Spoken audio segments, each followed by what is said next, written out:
And the first thing that I want to point out is a section on sexualization and indoctrination of children. And I'll be going through some other articles and some other reporting that we've been doing in our written articles later in the news. But as the sort of the new editor for written material on the UK Column website, I do want to say that there's quite a bit out there going back years and years, well before we were even producing videos and interviews. So what I wanted to say, first of all, is that there has been several pieces of I guess you could say, several parts of this whole story of sexualization of children, which I've been covering for some time and will continue to do so until it goes away. And one of these that we've put out most recently has included, for example, articles from Martin Edwards on what he calls education subjugation, particularly focusing on Wales, and Hugh McCarthy in Northern Ireland. Now, of course, these all line up together because they are all following the same globalist policy, which I'm going to talk about here in just a minute. Hugh's three-part series is called What They Didn't Want to Hear, the Continued Sexualization of Our Children. Part one of the series considered the wider issues affecting education.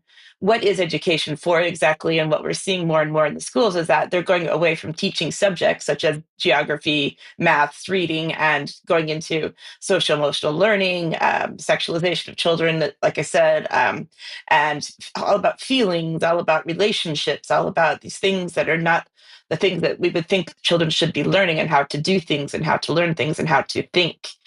So that was part one. Part two considered the promotion of gender ideology. And in this one, he went specifically into globalist policies, particularly from the World Health Organization. And so we're seeing from the WHO that they're telling us what children around the world must be taught.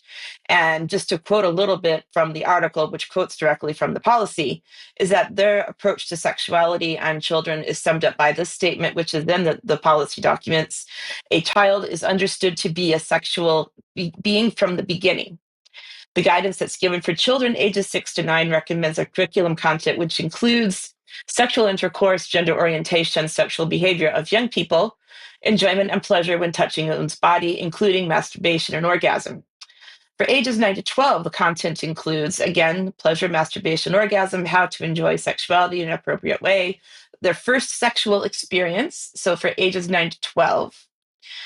Part three summarizes parental rights, and in Northern Ireland in particular, they're a bit fortunate because it's in their law within their devolved nation that parents have the right to say what does not go into the curriculum. We don't have that right explicitly in the other three devolved nations in the UK. And he asked a question in this article that parents frequently ask, which is, how did we get to this point in the first place? And I would argue that it goes back to, again, that right now the globalist policy that they're saying all over the world we should be doing this. To think about, I want to go a little bit deeper into what he covered in part three, which is kind of the background to what we call gender-affirming care, or as some people I've seen say even more directly, genital-affirming care rather than gender. And if we go back to a professor called Tiala, she is an adolescent psychiatrist at Tampere University in Finland. And she talked about how she went back on her previous work where she was part of the group that came across this protocol, which is called the Dutch Protocol for Gender Affirming Care for Young People. So what she said in just a couple of years ago, she said that she knows now gender affirming care is dangerous. I know because I helped pioneer it. My country and others found that there's no solid evidence supporting the medical transitioning of young people. And this, of course, goes along with the CAS review in the UK, which came directly as a commissioned report from the NHS in England. And a lot of people are still saying it's transphobic and so on. But what's happening is that what Hugh points out is that the previous work is now dated, that it's based on research that is out of date, it's flawed, has problems, and countries around the world and clinicians and so on, and the parents who are letting their children mutilate their bodies before they even turn 16 or 18 years old is based on research that is no longer in date. It goes back to, for example, the 2011 paper, which was in the Child and Adolescent Psychiatric Clinics of North America journal. And this goes into this Dutch protocol saying that in the Netherlands, gender dysphoric adolescents may be eligible for puberty suppression at age 12, hormone treatment at age 16, cross-sex hormone treatment, and gender reassignment surgery at 18.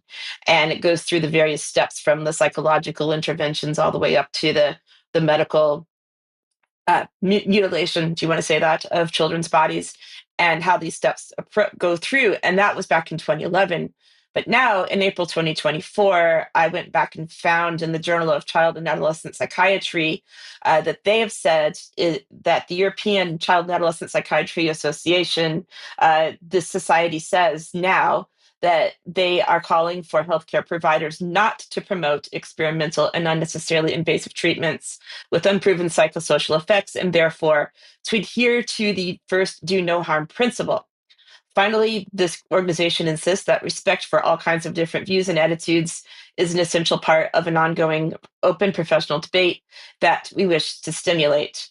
So we're seeing again that even though the globalist policy says, well, that this Dutch protocol from 2011 is what we are looking at, but now in 2024 and even more recently, this is continuing to be the case, that people are saying this is not what we should be doing because we don't know the harm that we are doing to young people, which of course we are.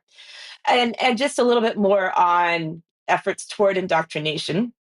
The Scottish Union for Education, which people will know, I'm a member of the editorial board for that, where we're doing work against education, not indoctrination, which is the theme and the logo sort of that we follow in SUE. Kate Deeming, who is the coordinator of the parents group, she wrote an article about the Burrell Collection, which is a museum based in Glasgow, and she visited it and talked about some of the LGBT indoctrination and so on that is present currently in the artifacts and the description of the artifacts. And there's a whole report about this that you can read. The link to this will be in the show notes. And two examples that she used in her article, for example, was the figure of Guan Yin. And that description says, quote, Guan Yin has always represented the basic human values of compassion and kindness. Trans people deserve respect and understanding. Trans rights are human rights. Be more Guan Yin. And the other one was a dish showing the martyrdom of St. Sebastian from 1500 to 1600. Quote, initially a religious figure, St. Sebastian came to be seen as a gay icon. As LGBT age, I don't know what that is, members, we've looked at why this might be. The arrows fired into his body are like words that can still prick us as LGBTQI plus individuals. In art and film, St. Sebastian is often shown as a beautiful young man appealing to gay culture. LGBTQI plus experiences are very diverse. Who is your icon?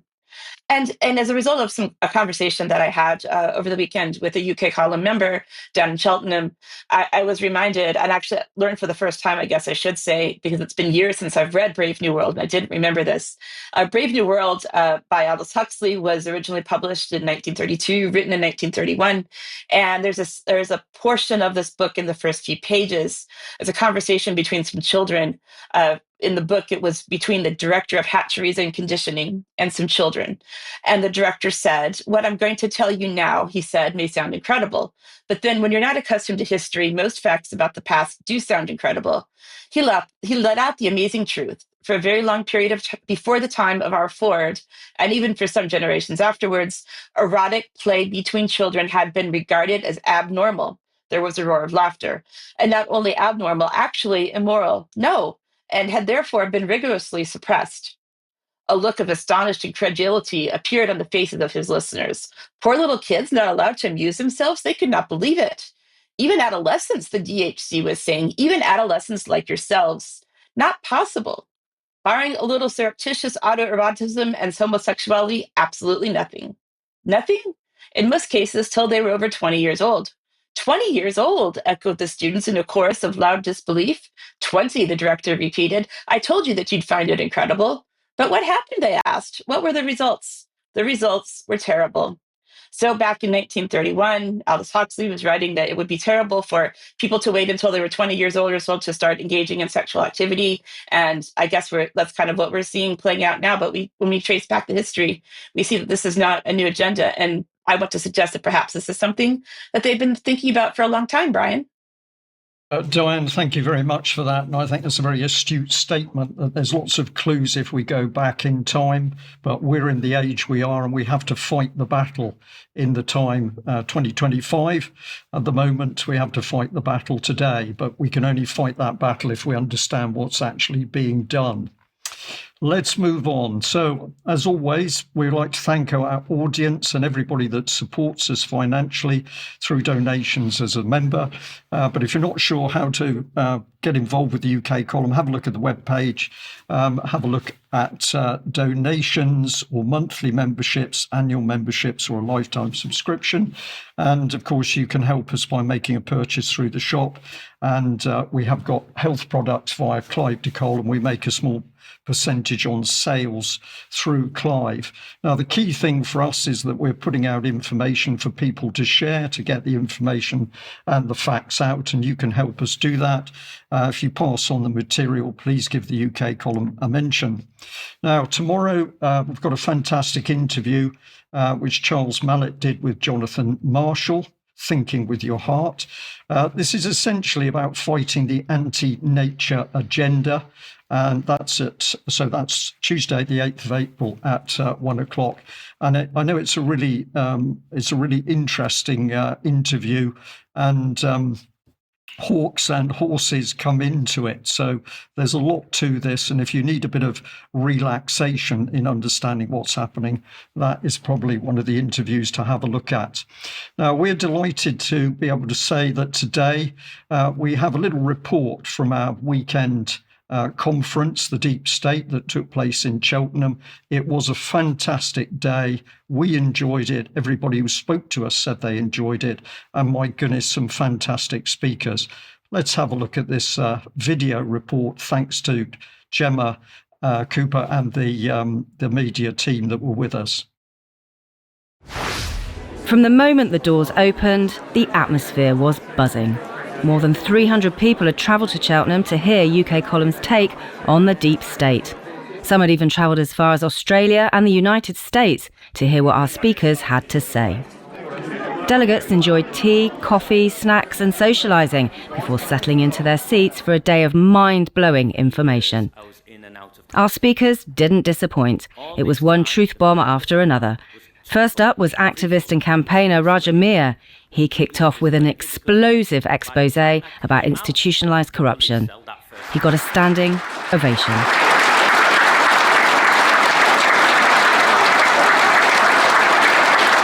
Raja was followed by UK Column's very own editor and co-founder Brian Gerrish. He revealed information he's never told anyone before until now. This is sedition. This is treason. We were told. What were the security services doing? Where were they? I think they were complicit. With the Deep State firmly in focus, delegates were treated to their very own UK Column donut in the break, a nod to the odd-shaped building just up the road, which houses the British Security and Intelligence Agency, GCHQ. Were they listening in today? What do you think? The breaks also gave an opportunity to buy books and merchandise from specially invited guests, and perhaps most importantly of all, the chance to talk to fellow audience members and forge new friendships. But soon it was back to the action, with Alex Thompson talking about his time at GCHQ and giving his insights about the British establishment. Then lunch, a chance to chew over the morning's content and reflect. What do you think of the event so far today? I'm really enjoying it, yeah, very insightful, particularly Raja this morning. Really, really enjoyed that. Quite harrowing, actually, and I say enjoy, it's not quite enjoy, but you know what I mean. I think it's been exceptionally well organised. Look forward to the next one. Wonderful day, sun is shining, and everyone chatting. And I think, I noticed that at Bristol, where we didn't have access to outdoor space. But here, that adds a certain expansiveness to discussion. And how wonderful it is just to be surrounded by people with whom one can turn effortlessly and say a joke or make a reference, and not check yourself, not second guess your interlocutor, that kind of thing. There is a real ease in that, and I think we only discover it when we come here. Well, we can see the sky, can't we? And there's no chemtrails, which is quite nice. But yeah, it's brilliant. It's worth every penny. Look at the people, it's just a bunch of wonderful misfits of mad uncles and aunts and fathers and whatever else and mothers, and it's just joy. Absolute joy. After lunch, a UK column panel discussion with questions from the audience. Then a much-anticipated presentation from Patrick Henningsen, a recent return to UK column's Friday afternoon news show after a stint away. He went down a storm. The final speaker of the day was GCHQ whistleblower Catherine Gunn. She too had the audience on their feet. It was an extraordinary presentation, rounding off an extraordinary day. But it wasn't over yet. Ticket holders joined the UK column team and our speakers for an evening buffet, social and some music. A chance to relax with like-minded people. These sorts of events are massively important to bring people together. For me, that's what it's all about, is finding people. And it's been lovely today. Really enjoyed it. The unanimity you get when people get together, which you can't get on a screen, is just so important. And it's what I think most of the big dogs fear, because when we're together and working together and thinking together, we're much more dangerous than if we're behind screens and just a number of followers behind somebody who's bringing across a message. So it's hugely important. It's spiritually good for us all, I think. And it makes you think that you're not alone, and that maybe that we can fight some of this madness that's thrown at us if we all stick together. The presenters and the interviewees, the interviewers, they all do a fantastic job. And you can just talk to them like they're your friends and always have been your friends at an event like this. The team themselves, I'm so impressed with their big hearts, actually. You can feel the authenticity, the love and the respect that they have for each other, the care for humanity and what's going on in the world, and their pursuit of the truth. I'm always blown away by the sort of phenomenal research that they all do, their knowledge. It's really quite extraordinary, and I think they're in a league of their own. The raw honesty and clarity that they provide, I think, is priceless. If only all media was like that, maybe we wouldn't be in the mess that we're in. UK column saved my life, and B, it's important because of the camaraderie here. The number of people that have come up and said hello, that have, we've always spoken to in chat for a long, long time. To actually meet them and to share your whole origin story and your experiences and the information that UKC gives us, it just takes it to a different level. And you can't get that on chat, and you can't get that through a screen. You've got to be here, folks, to experience it. The event was so successful, plans are now underway for the next UK column on location in the autumn and a residential weekend next year. Gemma Cooper for UK column in Cheltenham. Well, there we are. A wonderful event and, of course, more planned. So if you didn't come to that one, stay with us because you'll have the opportunity in the future. Now, I'd also say that if you didn't see Saturday's event, you weren't there, that's still available as a live stream, which you can get through the UK column website. That's £20 for non-members, £18 for UK column members. But the next best thing to have a look at that live event. Now,